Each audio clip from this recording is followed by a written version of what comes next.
If you get type 2 diabetes, you are likely to die on average 6 years before somebody without type 2 diabetes. The early signs of insulin resistance someone might experience in their 30s and 40s: stubborn weight loss, low energy, brain fog, high blood pressure, and high blood sugar. About 8 out of 10 adults in America have some degree of overweight or obesity. We are becoming desensitized to people who have excess weight, and it's becoming the norm. What does a healthy body really look and feel like? People forget what it feels like to feel good. Do you think it's possible for someone to be able to reverse insulin resistance in 90 days? Yeah, I think it happens almost immediately. That's going to be the main way to fix insulin resistance. Your negative thoughts are hurting you. Physically, emotionally, they're hurting you. Whatever you think in a day will create an emotional response. And that emotional response will drive our actions. When something bad happens, when you're sad, many adults go to sugar. Why? Because when they were young, let's say they lost a soccer game or they fell on their bike and scraped their knee. Sometimes a parent, well-intentioned, will say, "Oh, honey, I'm so sorry that happened. Let's go get some ice cream and make it feel better." That neural circuit of when I'm hurt, when I'm sad, I get sugar. That carries into adulthood. And so when we have thoughts of, I'm not good at my job, I'm lonely, I'm depressed, I'm stressed out, well, that's going to make you feel like you need to have sugar. Be honest with yourself. Stop accepting your own excuses. It's not that you can't do it, you can't afford not to. Morgan, I want to center this conversation around insulin resistance. And maybe someone listening right now, they've heard insulin resistance is bad and that they shouldn't want that, but maybe they don't understand why. Why should somebody listening to this video right now want to stick around and hear more about how to prevent and reverse insulin resistance? Yeah, well, insulin resistance is a root cause of so many conditions that people don't want, especially type 2 diabetes, heart disease, like heart attacks or stroke, and some cancers, obesity, and Alzheimer's disease and vascular dementia. So when we think about those conditions, it's very easy to say, yeah, I don't want that. But what we don't do is we don't trace it back to the root cause, which is high levels of insulin that contribute to insulin resistance and inflammation. And I thought of this the other day. I thought if we treated cancer like we treat insulin resistance, people would be in a rage. Like if you went to your doctor and your doctor said, well, you have breast cancer, but we're just going to watch it for now and retest in 6 months. And then we might do something about it. They'd be like, what? You are negligent. I'm going to a different doctor. But not only are we not testing for insulin resistance, we are completely ignoring it altogether. So if somebody's watching this and they have blood sugar levels fasting over 100 or an A1C over 5.6, guess what? You're insulin resistant. And even if you have normal glucose and A1C levels, you may still have insulin resistance because you need to check your fasting insulin level. So many times people are going to their doctor's office, they're getting their blood glucose drawn, all good and well. And then physicians are completely ignoring the underlying insulin resistance, the rising blood sugar levels, the rising blood pressure levels. And what do? They say, oh, it's not too bad. We're just going to watch it for now. Like, we have got to do better. So that was a thought that I had the other day I wanted to share with you. I completely agree with everything you said, and I guess my just one sentence as to why I don't want insulin resistance is because I want to live a long, healthy life. And if you have insulin resistance, it's just studies showing and different data supporting that you're not likely going to live as long of a life if you have insulin resistance. And so I want to live a long life, and so that's why I care about this topic. And not just long, but a high quality of life. I was doing some research the other day for a presentation I'm going to do, and I thought, I wonder if diabetes actually shortens lifespan or if it just shortens health span. And it turns out it definitely shortens both. So with insulin resistance, if you get type 2 diabetes, you are likely to die on average 6 years before somebody without type 2 diabetes. But have you seen those lines of like the health span versus the lifespan and how you want them to kind of equal each other as much as possible and then drop off steeply towards end of life? So you have a really condensed period of morbidity and reduced quality of life, right? And so if people are thinking about that graph, your health span, we want to match your lifespan as long as possible. But with insulin resistance, what happens is you start to have problems like in your 30s and 40s that reduce your quality of life. So that slope goes down so much sooner, and you're going to be dealing things like stubborn weight loss and low energy and brain fog and high blood pressure and high blood sugar. All of those are the early signs of insulin resistance that someone might experience in their 30s and 40s. And then especially when someone hits 50 and 60, that's really when they're going to get tagged with those insulin resistance diagnoses of the diabetes, high blood pressure, heart disease, maybe some cognitive impairment, osteoarthritis, all these things. So you're exactly right that the reason that we want to live this low insulin and inflammation lifestyle is to preserve our quality and quantity of life. And why do we want to do that? Because we want to just be there for people that love us, be there for people that care about us. But we can't be there for them if we don't take care of ourselves. And furthermore, like as a geriatric physical therapist, I saw this all the time. If you don't take care of yourself, your kids are going to have to take care of you. And that's going to be a stress on them. And I saw over and over and over again, adult children following in the unhealthy footsteps of their parents. And that's really what compelled me to get out of traditional geriatric physical therapy and try to be more on the proactive side of things. So how does it get to the point where someone's now having insulin resistance? Someone's like listening and they said, okay, I don't want this. I don't want insulin resistance. So what can I do to prevent that? And how did it even manifest for people in the first place? Yeah, well, let's talk about the manifestation process because it takes a long time. And when I was thinking about this cancer versus prediabetes conversation in my mind earlier, I think one of the reasons that cancer is treated so much more aggressively is because of its the speed at which it can take your life, right? If you're diagnosed with cancer, if it's stage 4, you may not have very long. And so they're going to be very aggressive in those treatments. But with insulin resistance, it's so much slower of an onset. It can actually take decades for these manifestations to occur. And so I think that's one reason that we tend to push it off and procrastinate treating insulin resistance is it flies under the radar for decades. So one of the reasons I'm so passionate about testing insulin levels is because fasting insulin has been shown to predict type 2 diabetes up to 2 decades before fasting glucose or hemoglobin A1C, which is a 3-month estimate of your blood sugar levels.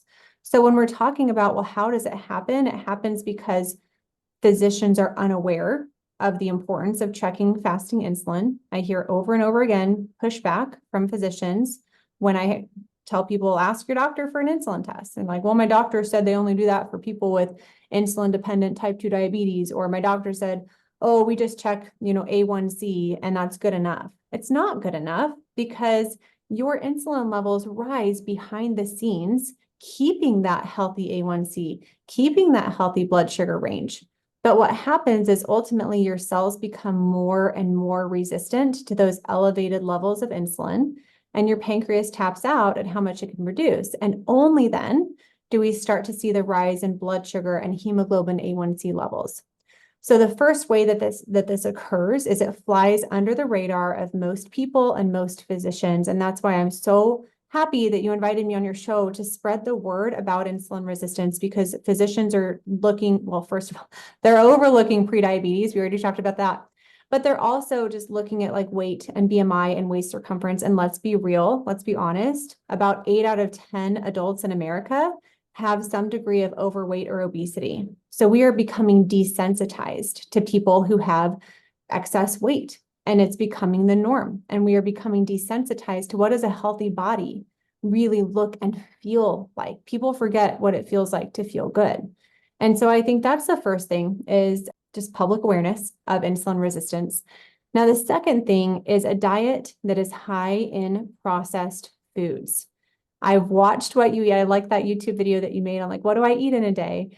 You eat real food is what you eat. And I think that because of the fast food, because of the French fries, the chicken nuggets, the hamburgers, the ice cream, the cakes, the cupcakes, the cookies, all of those things will directly contribute to insulin resistance in 2 ways. The first is that most of those foods that I mentioned have refined seed oils. These are like canola oil, soybean oil. They are highly, highly inflammatory to your cells, and they will contribute to insulin resistance in the long run. Even though if you have a tablespoon of canola oil, you're not going to see a rise in your blood sugar. You're not going to see a rise in your insulin because it's pure fat, but it contributes to inflammation. So we have to pay attention to both. Now, the sugar, on the other hand, I think I saw a statistic the other day that kids are eating on average over 80 grams of added sugar a day, and I totally believe it. And when we're thinking about, well, how does food impact insulin? We have to break that down into the macronutrients. And there's three main macronutrients. There's carbohydrates, there's protein, and there's dietary fat. And so dietary fat has the lowest blood sugar and insulin response. Dietary protein has a moderate insulin response, and it can have a blood sugar response if you eat too much of it in one sitting. Those extra amino acids will be converted into glucose, but from an insulin standpoint, moderate. Now, carbohydrates, there's three. There's starches that I teach. This is simple, a little bit simplified, but starches, sugars, fibers. Starches and sugars are going to spike your blood glucose and insulin levels. And then fiber will have like a negligible response, and it actually slows the blood sugar and insulin response of other foods that we eat. So that's why I say when we're having a diet that's Cheetos and Doritos and ice cream and what are those Uncrustables and Lunchables? I mean, I'm a parent, so I pay close attention to my children's nutrition and I see what people are eating, and it's not good. Gatorades, Pops, all these things. That is going to directly spike your blood sugar levels. When that happens, your insulin is released to move that blood sugar back into the cells because your blood sugar does not like change. It wants to be stable. And so we want to eat in a way that keeps our blood sugar stable. So what does that mean? High in dietary, like healthy fats, moderate in protein, moderate to high, depending on how you want to define it, high in fiber, low in starches and sugars. That's going to be the main way to fix insulin resistance. But another thing that people are doing and they don't know that's causing insulin resistance are these mini meals. So I grew up in the 90s, Jenny Craig, Weight Watchers, Nutrisystem, all of these were big. And what every single one of those programs does is push processed foods in mini meals. So you need to eat 6 times throughout the day to keep your metabolism up. It's not true. What you're doing is consistently spiking your blood sugar and insulin levels and underdosing protein. And so that's a huge thing that's contributing to insulin resistance, is this grazing behavior, constant food availability, because we live in a very privileged society where we can have, food in our fridge, in our pantry, and we can get to it easily. So I think another thing that's really contributing to insulin resistance these days is sleep deprivation, chronic stress. Kids are not forming healthy sleep habits if they are on devices late at night and not getting enough sleep. Adults are on their phones or they're watching TV without blocking the blue light, raising their cortisol, lowers the melatonin. You're not going to sleep as well. And when you're chronically sleep deprived, that's a stress on your body, and it increases your carbohydrate cravings, and it reduces your satiety or sense of fullness. That is the perfect storm for overeating high insulin stimulating foods. So I think when you ask, like, well, why is this happening? Like, what's the cause of all of this? It's a trifecta. Like, that's part of it. Also stress, also physical inactivity. I have this lovely standing desk because I do a lot of this stuff and I don't want to sit all day long. And so physical inactivity is a contributor to insulin resistance, because when you move your body, when you use your muscles, they will use glucose and they will soak it up like a sponge, especially during exercise. But if you're not exercising, then the only way that glucose gets into storage is insulin. So exercise is a wonderful way to lower the need for insulin in the first place.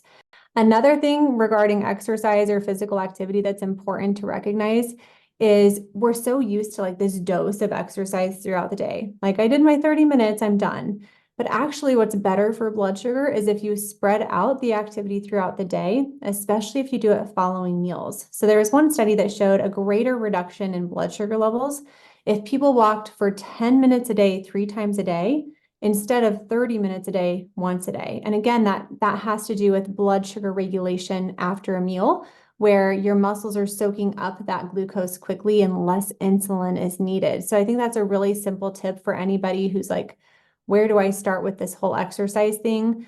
Just some movement after you eat. A brisk walk is great. 10 minutes is great, but even 2 minutes gives you a benefit. So I hope that kind of starts to answer that question on how did we get here? Why are we here? What can I start to do to help lower it?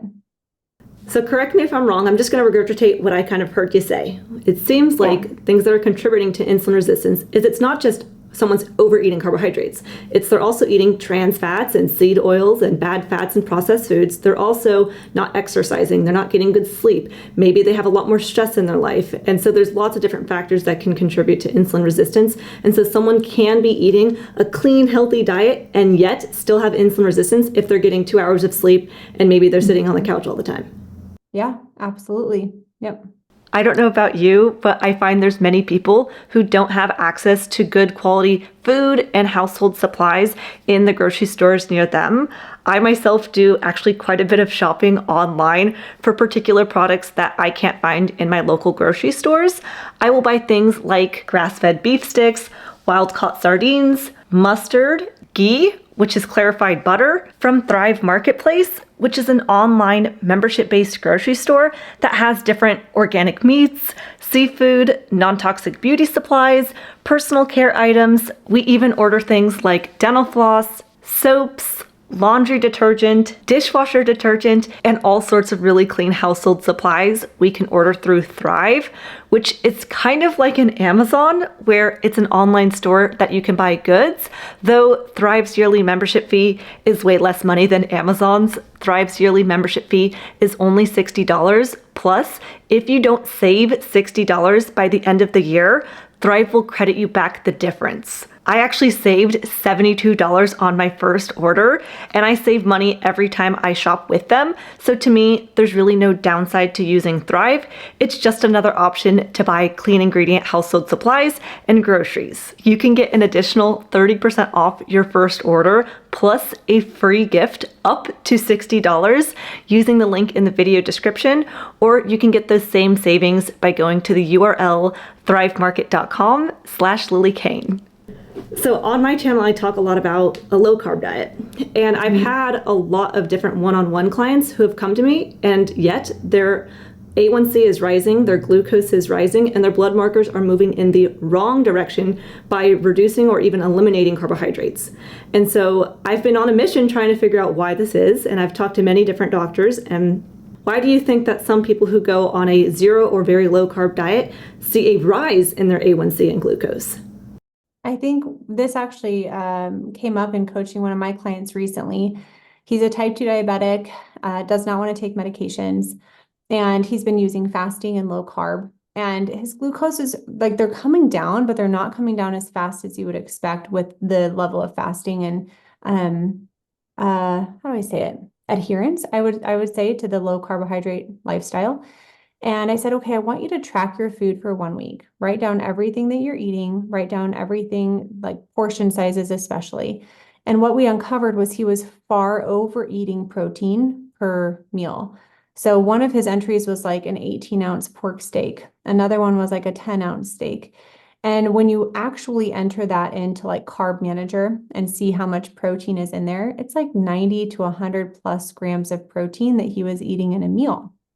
And I said, you can eat these foods and they are protein going into your body, but then your body turns them into carbohydrates.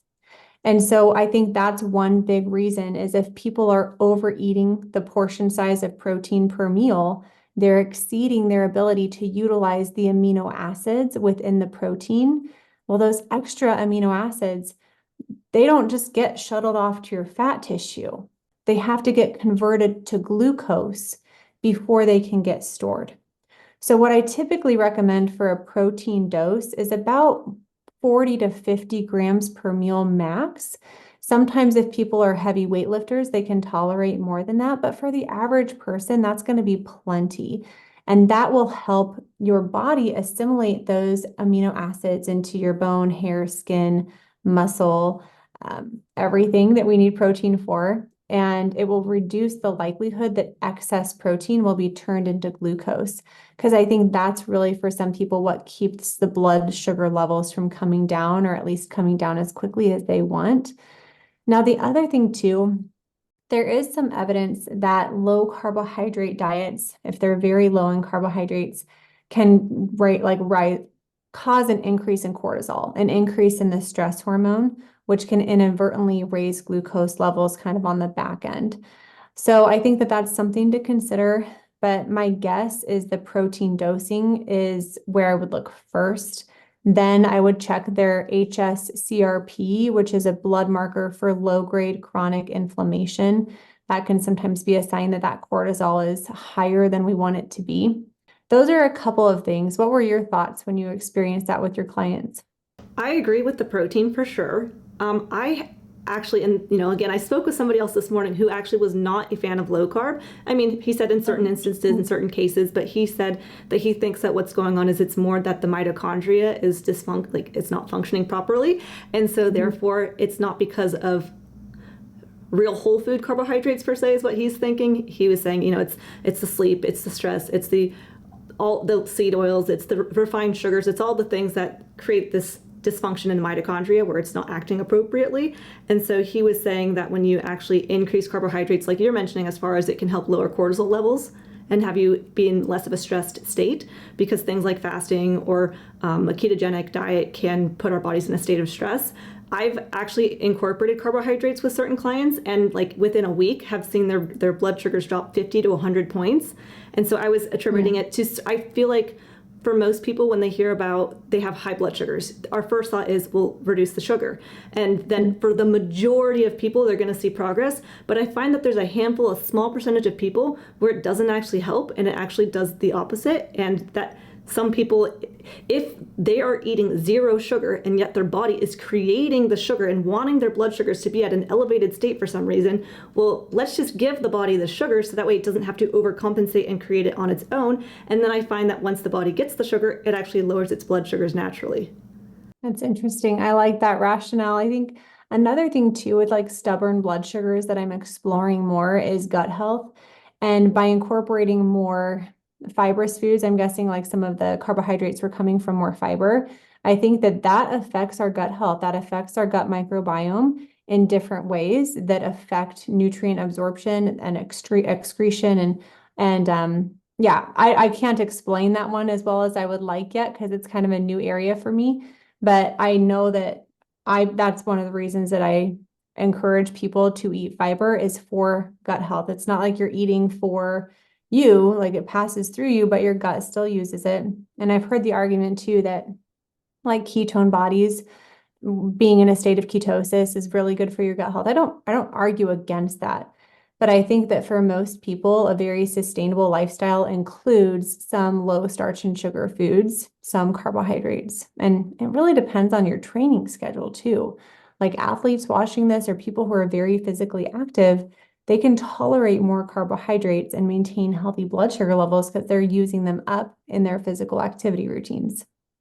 Right, and I actually watched an interview where you were talking with Nikki at Warrior Babe, and one of the things that you said multiple times was because she's someone who eats a higher carbohydrate diet, and her audience likely does as well. You kept saying things like, "Oh, well, oftentimes what contributes to insulin resistance is an excess of carbohydrates, except for you, Nikki, except for your audience, Nikki," because you had to say, you guys are using the fuel. So then I kept thinking, well, then it must not be the carbohydrates being the issue. It must be the inactivity. But I think it's actually just a multitude of, like you said, a triad of multiple different things going on. I do too. And I really would encourage someone if they're not sure, like, well, how many carbohydrates can I tolerate? I really like doing an experiment with a continuous glucose monitor. Have you used those on any of your clients yet? Yes, and I've used them multiple times.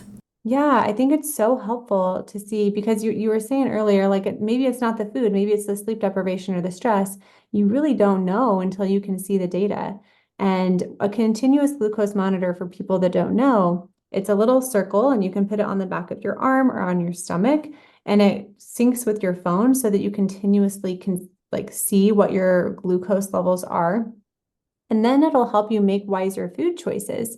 You can see, well, how many grams of net carbohydrates can I eat? So I think the other thing is when you're wearing a continuous glucose monitor, you can see how things like stress or poor sleep affect your blood sugar. I had a client and she shared her glucose picture with me where she was fasting in the morning, but she had to give a public speech at 9 a.m. And you could just see that glucose spike, spike, spike, spike, spike, all the way up to 154. She started at like in the 80s and the 90s at 6 a.m., all the way up to 154, even though she hadn't eaten anything. And then after the speech, it kind of came back down. So that's a really lovely example of how you can monitor your stress throughout the day and see how your blood sugar levels fluctuate accordingly.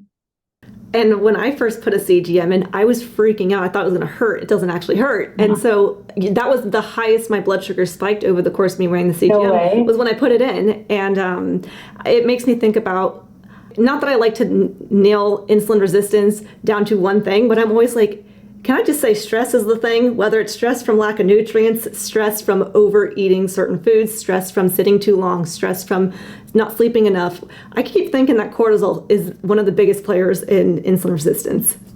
I think so. And I think that that's never been more evident. Like if you think about a woman going through menopause, I always like educating on this. When a woman goes through menopause, insulin will rise and cortisol will rise.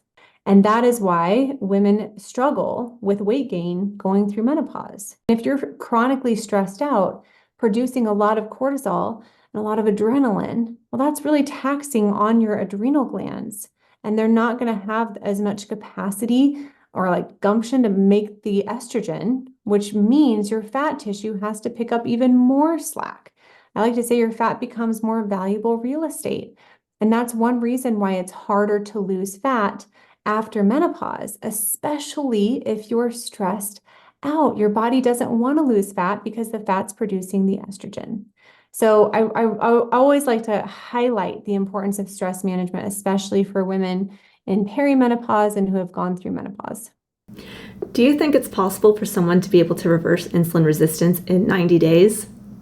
Yeah. I mean, I think it happens almost immediately. Really, if you work fast, I mean, goodness gracious, if you just slap on a continuous glucose monitor and don't eat for 24 hours, see what happens. Your blood sugar is going to go down. You are starting to reverse insulin resistance.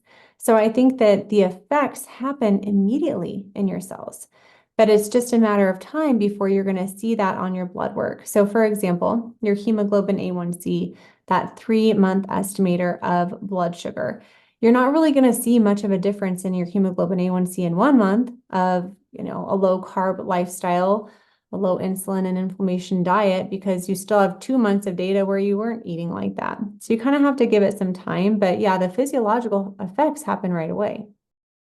And when you mentioned fiber, and I think also fiber is a great thing to help with blunting the blood sugar response, but people in the carnivore space will say, well, humans don't digest fiber, and so therefore you don't need fiber. And the way that I was taught about fiber, and correct me if I'm wrong, but fiber is like the food for our gut buddies. So we have good bacteria, we have bad bacteria, and so therefore if someone has a gut that has a lot of great good bacteria and they eat the fiber, then those good bacteria are going to feed on the fiber and they're going to become more strong and robust. But likewise, if someone's gut is overtaken by pathogenic microbes and they have more bad bacteria than good in their gut and they eat fiber, then those bad bacteria are likewise going to feed on the fiber and they're going to become stronger and more robust. Therefore, if someone has more gut issues or more inflammation, then they would likely want to remove fiber or reduce their fiber intake to heal the gut more. And I think that that's this. Have you read the book Super Gut by Dr. William Davis? I haven't read that one, but he has another book out too. Yeah.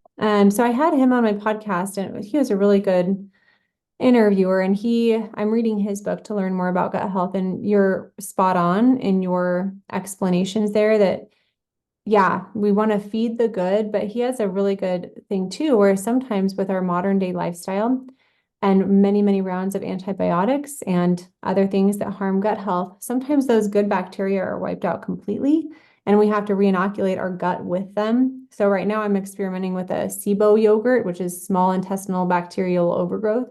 The recipe's in his book, but there's certain strains of like probiotics essentially that you put into the yogurt. And then it's a really long fermentation process, 36 hours, so that those probiotics have time to multiply a lot. So you're getting a heavy dose of that. And then, you can essentially heal your gut and then start to reincorporate some things. So I think that book has probably done the best out of any book that I've read so far on the topic to break down why, quote unquote, food sensitivities really may just be a gut health issue. And if you heal your gut, then you can tolerate those foods better. And he went on this exploration of gut health because he was encouraging people to like not eat grain. Their blood sugar would come down, but they would plateau. And be like, why am I plateaued? What's going on here? So I think especially if someone feels like they're eating very clean, if they have good blood work, but they're still at a plateau, that's kind of where I dive into gut health a little bit more. Okay. And when you're working with clients one-on-one, what is the first thing that you help? Like, let's say I'm somebody who has insulin resistance and I'm coming to you for help. How do you navigate that conversation, or where do you first start with them? Yeah. So strategy really means nothing if people don't have the mindset behind it. I'm sure that you've coached so many people where it's like in one ear, out the other because they don't have the mindset. Everything goes back to mindset. And so for people that are like, well, what the heck is she talking about? Your thoughts, whatever you think in a day, most of them are subconscious. So 90 to 95% of all the thoughts that we think in a day happen outside of our conscious awareness. And they are the ones that drive your emotions. They are the ones that drive your habits. So any thoughts, conscious or subconscious, that essentially will create an emotional response. And that emotional response will drive our actions. And when those neural circuits go over and over and over, guess what? You're going to create a habit. I think a really good example of this is for kids or adults. When something bad happens, when you're sad, many, many adults go to sugar. Why? Because what wired together fired together. And when they were young, let's say they lost a soccer game, or a friend was mean to them at school, or they fell on their bike and scraped their knee. Sometimes a parent, well-intentioned, will say, "Oh, honey, I'm so sorry that happened. Let's go get some ice cream and make it feel better." My favorite fast food chain here in Nebraska is Runza, and their slogan is literally Runza makes it all better. Like they have great marketing. And so that neural circuit of when I'm hurt, when I'm sad, sugar fixes it. I get sugar. That carries into adulthood. And so when we have thoughts of I'm not good at my job, I'm lonely, I'm depressed, I'm stressed out, well, that neural circuit is going to make you feel like you need to have sugar. And so we need to work on the mindset side of things to unravel those neural circuits and really pinpoint the thoughts that are driving the eating behaviors, the thoughts that are driving the exercise behaviors, the thoughts that are driving chronic stress and sleep deprivation. It all goes back to thoughts. But if we're not conscious of our thoughts, then we are essentially throwing spaghetti at a wall, hoping something sticks, or following some rigid program that is definitely not set up for our long-term success, or jumping from one quick fix to the next. It's all mindset. So the way that I like to describe our system, there's 4 pillars. There's nutrition that includes fasting. Fasting is a really powerful tool for insulin resistance. There's physical activity, stress, and sleep. All of those are on a foundation of a strong mindset. And if you have a weak mindset, your pillars will not stand in a storm. You'll get a bad email from a boss, you'll lose your job, a family member will die, you're going to get sick. All of those healthy habits that you work to build will crumble because you don't have a strong mindset. So I think that that's really, really important to emphasize the importance of a morning mindset routine. Creating this wellness vision statement for yourself, I call it a personal faith formula, and also a growth list, which is like, where do I always get off track? Like, what are my negative critical self-talk thoughts? Who are my obstacles? What are my obstacles? So I think having both that vision is important, but also a realistic place where you can kind of keep track of what you're working on with your own thoughts is important. Because I think that when we do that morning routine, we give ourselves very clear instructions for the day. And if they're not doing that, it's like you're not doing something that's free, that takes no physical activity, that is easy. Like, why would you expect yourself to follow through on your nutrition plan or your exercise plan or shutting Netflix off on time? But what I really like to do is do planned versus actual. So we have this habit tracker that has the planned food for the day and then, actual food for the day. And that gives me really good insight on, is this a mindset issue or is this a strategy issue? Because if they're planning to eat 3 eggs for breakfast, tuna salad for lunch, steak and sweet potatoes for dinner, and they have, 3 eggs for breakfast, tuna salad for lunch, hamburger and french fries for dinner. I know that there was a breakdown sometime in the afternoon and that there were some circumstances that we need to work on. So it's like, I think that's almost more helpful sometimes than seeing like macronutrient breakdown is like, what was your planned behavior and your actual behavior? How good were you at predicting your behavior? Because that's like the guy that I was talking earlier with those stubborn blood sugars. He was following his meal plan. He planned his food. He ate the food that he planned. It's just we needed to change the plan. So that's a totally different coaching conversation. But in office hours, I'm always looking to mindset first. I always want them to strengthen that mindset side of things. And then I want to see, how good are you at predicting your behavior? Is this a strategy issue or a mindset issue? Do you watch Joe Dispenza or read Dr. Joe Dispenza's books? No. He says what fires together, wires together. He's using the same words. Oh my gosh, you need to watch him. He has a book that's very popular called Breaking the Habit of Being Yourself. And that's a book that for me helped me realize, I like to read a lot of mindset books and just positive thinking books. And I was reading it for fun. And as I'm reading it, I'm thinking, oh, this is for the person going through divorce. This is for the person who's going through a job change or who's struggling in life. I'm just reading this as a happy person, right? And then it gets to a point in the book where there's a bunch of words and you're supposed to stay on that page until you pick out which word most resembles you. And it's like depressed and all these different words where I was like, no. And finally it says anxious. And I go, oh my goodness, I think I have anxiety. I'm a perfectionist.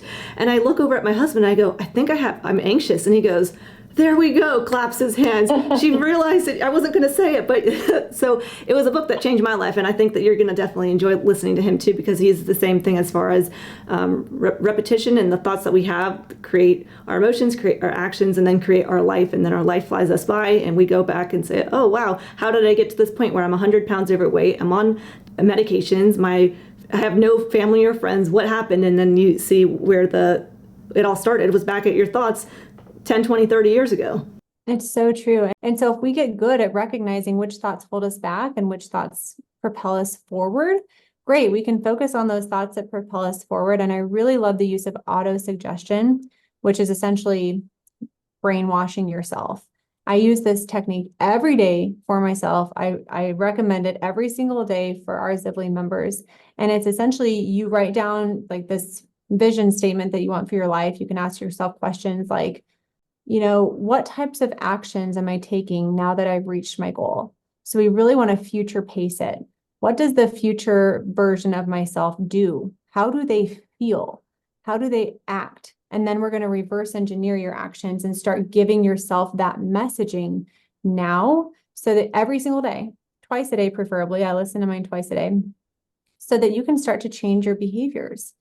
But if we're not constantly reminding ourselves of our goals, the old programming is going to take over. So this is essentially like when your computer needs a reboot. Sometimes our mindset needs a reboot. But unlike a computer that you can just like press the button, update, and then it's like perfectly done, your brain needs a lot more repetition and time to really change its thoughts. But it can be done. It can be done. So Dr. Morgan, this sounds like a lot of work. This sounds really hard. It sounds like it's a big time investment, and I'm very busy, or I'm tired and I don't have the energy. One of the other things you had brought up was exercise. Often I have a lot of people who think, well, I don't want to exercise. Is there anything else I can do aside from exercise? So what do you say to that person who doesn't have the time, doesn't have the energy, especially for people who may have a lot of weight to lose right now? Even exercise can can make you feel sick as your body's releasing more toxins as you're exercising. And so, but even mindset pieces, some people, they're just so energy deprived, they feel so exhausted that they can't even think about working on their mindset. How do you have that conversation with somebody? It depends on the person, but I would say all of those are just thoughts. All of those prove my point. You are having negative thoughts. And I like to describe the mind like a water balloon.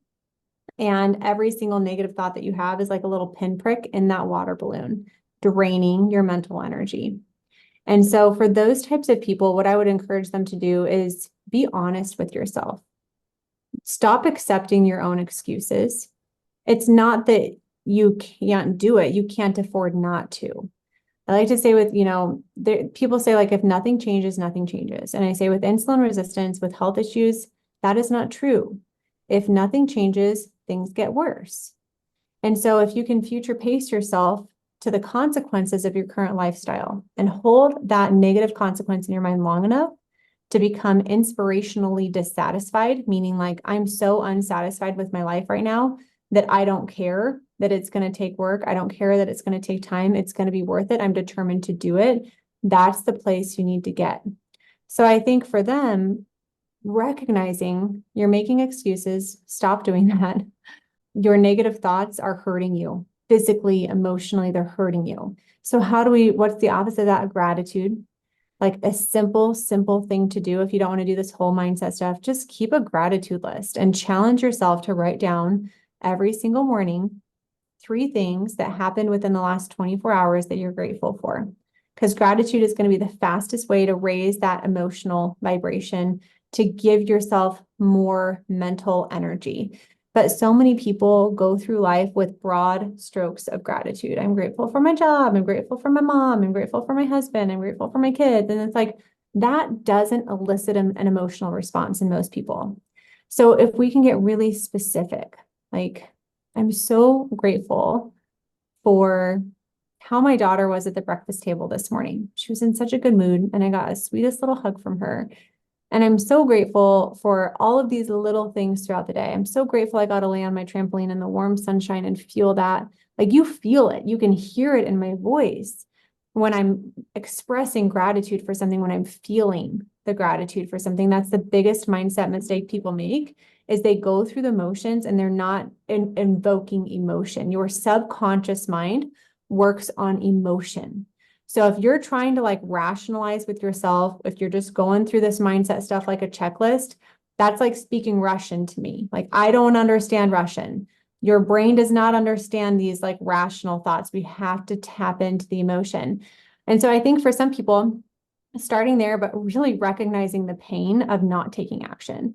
And I was, again, like doing research for that presentation I'm doing next week about the cost of diabetes. And according to GoodRx, it's about $4,000 a year of out-of-pocket medical expenses that somebody with type 2 diabetes pays. And then I was like, I wonder how long the average person has type 2 diabetes, about 10 years. So if you do like an interest calculator online, I said, okay, well, if you invest $4,000 a year for 10 years, we'll say at a 6 or 7% return rate, I can't remember what I put in, you have $55,000. So you can save yourself $55,000 by investing a little bit in your health to prevent or reverse diabetes if you take that money and, invest it wisely. So I think that thinking about those kinds of things can really help somebody get upset enough to take action. But recognizing too that it all plays together. Like, your mental health and your physical health are directly tied to each other. And the more you can nourish your body, the more you're nourishing your brain. And so really focusing on those dietary changes that we talked about, that can naturally help lift and lighten that depression and anxiety. But there's always, I think, There's always so many places to go with that question. I think another one is recognizing so many people have the all or nothing mindset where it's like, well, I'm not going to do anything until I can do everything because I have to do everything perfect. Or some people have the thought of, I'm not going to take action until I have all the answers because I don't want to waste my time going in the wrong direction. And I'm like, you can't go wrong. Like once you're past go, there is no failure. Everything is a growth and learning opportunity. So really encouraging people to release that perfectionistic all or nothing mindset is really helpful. Giving themselves grace and patience, I think, are two really important words when it comes to changing your health habits. You're not going to be perfect, and it's not always going to be easy. This is an identity shift for some people. They're having to change their social circumstances, sometimes their friends. Like this is a big deal, but we can start with baby steps. And I think for someone in that position, those baby steps of daily gratitude and just becoming aware of their own excuses is a really good place to start. Maybe even journaling through those excuses to kind of keep them on a page might help. Awesome. I love all of that. And I've actually, as of like the past 10 months maybe now, have been writing my 3 gratitudes in the morning, and it does set up my day for just being appreciative of small little things. Like you said, my neighbors put out like gnomes in the front of their house, and they decorate these gnomes for Christmas, and they always give them a Halloween costume, and so these gnomes have changed over the seasons. And I always think, I'm just so glad for Stacy, my neighbor, because I always just smile looking at these gnomes change their outfit. But it is a skill, and I think like sometimes when people don't practice it, they don't realize, oh, like I'm not very grateful. And I was really reminded this of my son the other day because he was being difficult. And I was like, Dawson, can you please name 3 things that you're grateful for that I did for you today? And I could name like 50, right? And he was like, no. And I'm like, okay, we need to change your attention on what I am doing for you instead of like what I'm not doing for you. And he is getting so much better at it. And the funny thing is, Dawson is 6, Leah is 4. And now when Leah is starting to be like testy with me, Dawson will be to Leah, Leah, mom did this and this and this and this for you today. And this is how you treat her. I'm like, yes, he's learned. He has learned, but it's a practice of attention. So I think if people are a little bit nervous to start this mindset stuff, just have a curious mindset, go easy on yourself, practice placing your attention on what you want instead of what you don't want, on gratitude instead of excuses or frustration. And how do you think about exercise as a way of helping you with your mindset or your mental health? Or your blood sugars? My number one strategy. The primary reason I exercise is for my mental health. Blood sugars are a bonus. Weight management is a bonus. But for me, as a busy mom, as a business owner, that is sacred time. That is a boundary, that is a non-negotiable in my life because there are physiological things that happen when we exercise. Endorphins are released. They make us happy. They boost our mood. But also, I think more importantly, and this goes into that morning mindset routine, it builds our self-esteem. It builds our self-confidence that we are a person of integrity and we're going to follow through on what we say we're going to do. And that will build self-esteem to follow through on what you say you're going to eat and to follow through on when you say you're going to go to bed and to follow through on that emotional boundary that you're putting in place to not work past 6 p.m. or whatever it is. So I think we have to focus on building self-esteem and self-confidence. And that's really why bringing up like popular weight loss drugs like Ozempic, Wegovy, semaglutide, there's some issues there. And I think one of the issues is it doesn't really dig deep enough into the mindset side of things. It doesn't dig at all, let's be honest. And so I think when you only rely on a medication to help you lose weight, you're compromising muscle mass if you're not eating and exercising correctly. But you're also missing out on that opportunity to build the life skills, the mindset skills, the coping skills required to keep the weight off long term. And I think that's really what it's about is long-term health, not a short-term fix. You can find Dr. Morgan Nolte's website, Zivli, Zivli.com, in the video description, as well as her social media handles, including her Instagram and YouTube at Dr. Morgan Nolte. And if you enjoyed today's video, be sure to give it a thumbs up and subscribe for more content. I hope you have a happy day, and I'll see you in the next one.